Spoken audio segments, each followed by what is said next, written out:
Türkmenistan'da tarımda yeni sezon hazırlıkları hız kazandı. Cumhurbaşkanı Serdar Berdimuhamedov başkanlığında düzenlenen dijital toplantıda pamuk ve buğday ekimi başta olmak üzere tarım faaliyetleriyle kırsal kalkınma projeleri ele alındı. Türkmenistan Devlet Başkanı Serdar Berdimuhamedov, tarımdan sorumlu başkan yardımcısı Tanrıkulu Atahalıyev ve bölge valilerinin katılımıyla dijital çalışma toplantısı gerçekleştirdi. Toplantıda yaklaşan toplu ekim kampanyası öncesi pamuk ekimi hazırlıkları, kışlık ürünlerin bakımı ve yıl boyunca yürütülecek sosyal kalkınma projelerinin durumu değerlendirildi.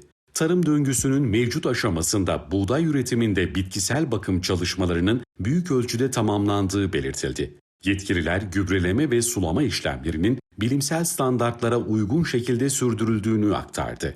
Pamuk üretiminde ise toprak hazırlığı sürecine girildi. Sürme, tesviye ve sırt oluşturma çalışmalarının başladığı, aynı zamanda her bölgenin toprak yapısına uygun tohum seçimi için hazırlıkların yapıldığı bildirildi.